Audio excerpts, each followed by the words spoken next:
कई लोग कहते हैं महाराज जी, जिस रुद्राक्ष को हम पहनते हैं उस रुद्राक्ष को कहाँ नहीं पहनकर जाना चाहिए। 5 स्थान बताएं जहां रुद्राक्ष पहनकर नहीं जाया जाता। कितने स्थान है? 5। और रुद्राक्ष को 5 स्थान पर पहनकर नहीं जाते। पहला, किसी की मृत्यु वाली जगह पर। दूसरा, जहां पर बच्चे का जन्म हुआ। मृत्यु आदि जगह पर सूतक लगती है, जहां बच्चे का जन्म लेता है वहां सावड़ लगती है। मतलब जीव जाने के बाद दुख का सूतक होता है, और बच्चा जब जन्म लेता है तो सुख की सावड़ रहती है। सुख की 2 स्थान। तृतीय स्थान, तीसरा स्थान दिया जहां पर वैश्यावृत्ति होती हो या महाराज मदिरा का पान होता हो, उस स्थान पर रुद्राक्ष को नहीं ले जाया जाता। चौथा स्थान रुद्राक्ष के लिए कहा गया, जिस स्थान पर आपको ज्ञात नहीं है और आपको लगता है कि ये स्थान अज्ञात है, यहाँ पर कई जगह पर कुछ जीवों की हत्या हुई है या किसी जीव को नष्ट किया गया है, उस स्थान पर रुद्राक्ष को नहीं ले जाना चाहिए। 5वां महाराज, आपके रुद्राक्ष का जहां अपमान हो रहा है, अपमान से समझ में आ रही है ना आपको बात? एक आय को ढोंग प्रपंच में पढ़ा है, कौन ने कहा इतने रुद्राक्ष धारण कर ले? कौन ने कहा है? क्यों ढोंग प्रपंच में पढ़ा है? 5 स्थान बता दिए, 5 जगह बता दी, 5 स्थान निश्चित कर दिए जहां पर रुद्राक्ष को पहनकर नहीं जाना। अगर हम रुद्राक्ष गले में पहन लेते और नारी का रजस्वला धर्म आ जाता है, रजो धर्म का समय आ जाता है, वो रुद्राक्ष हम गले में धारण कर कर रखते हैं तो वो रुद्राक्ष क्या वो बेकार हो जाता है?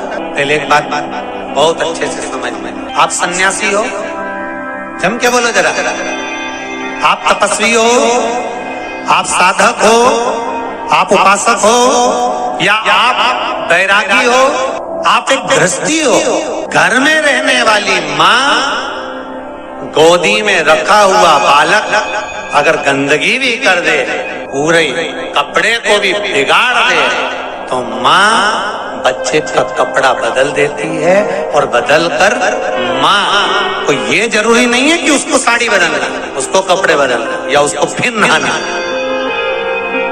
बच्चा जब गोदी में होता है तो माँ की गोद में कितनी बार भी गंदगी कर दे, फिर माँ अपने कपड़े बार बार नहीं बदलती, उसी कपड़े से काम करती रहती है, उसी कपड़े से सेवा करती रहती है, उसी कपड़े से भगवान का पूजन भी करेगी तो भगवान स्वीकार करेगा। क्योंकि मातृत्व के लिए, माँ के लिए, नारी के लिए छोड़ दिया गया है कि तुम और हाँ, आप अगर पूजन करने बैठ रही हो तो आपको ये 7 दिन पूजन नहीं करना। पर रुद्राक्ष अगर आप पहन रहे हो, रुद्राक्ष अगर आप धारण कर रहे हो और अपने जीवन की सार्थकता के लिए स्वीकार कर रहे हो, जैसे तुलसी की माला और रुद्राक्ष की माला गले में पड़ी रहती है, तो ये कंपनी का ट्रेडमार्क होता है कि तुम कौन सी ब्रांड के हो।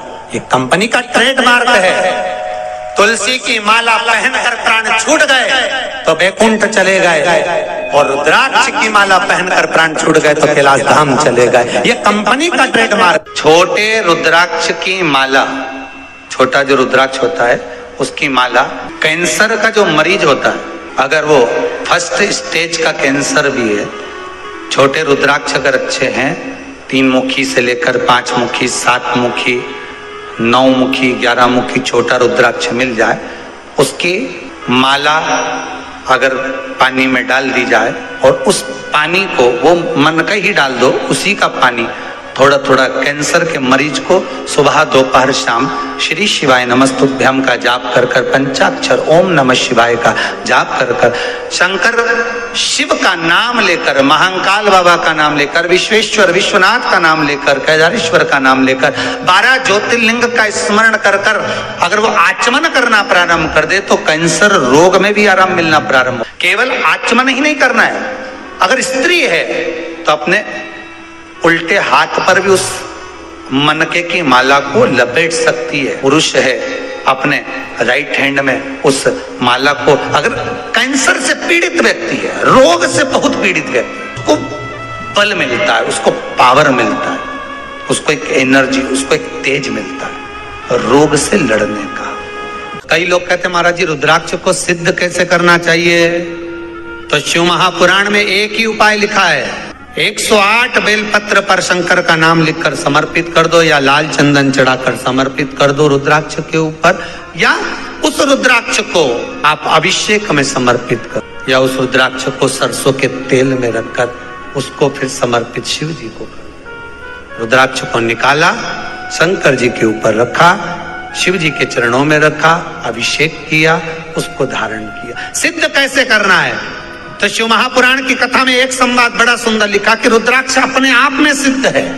रुद्राक्ष के लिए वर्णन किया गया है कि रुद्राक्ष कब कब उतार कर उसको वापिस अभिमंत्रित करना चाहिए।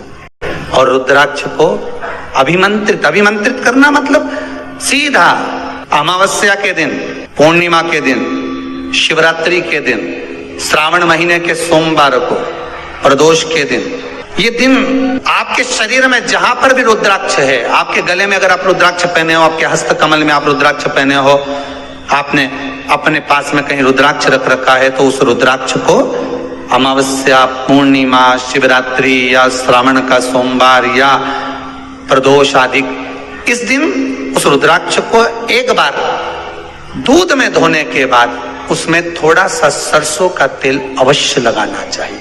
क्या होगा उससे? उससे होगा क्या? शिव महापुराण की कथा कहती है, महाराज रुद्राक्ष को दूध में धोने के बाद, स्नान कराने के बाद जल से स्नान कराया, थोड़ा सा सरसों का तेल लगा दिया। महाराज क्या मिलता है उससे? तो कहा उस रुद्राक्ष में बल प्राप्त होता है। कौन सा बल? जो शरीर के अंदर बीमारियां बढ़ती हैं, उस बीमारी को वो रुद्राक्ष धीरे धीरे समाप्त करना प्रारंभ कर देता है। पर एक और चीज याद रखना, जिस रुद्राक्ष के पानी को आप बीमारी के समय पर गलाकर पीते हो, उसमें सरसों का तेल नहीं लगाना, उसमें सरसों का तेल नहीं लगाना है। उसको तो आप केवल स्नान कराओ दूध से, जल से, और फिर उसको गला दीजिए, उसका पानी आप पीना चालू कर दीजिए जल। फिर रुद्राक्ष का जल पिया जाता है शरीर के अंदर से रोग को, बीमारी को हटाने के, रोग बीमारी को समाप्त करना। दोस्तों वीडियो अच्छी लगी हो लाइक और शेयर करना ना भूलें।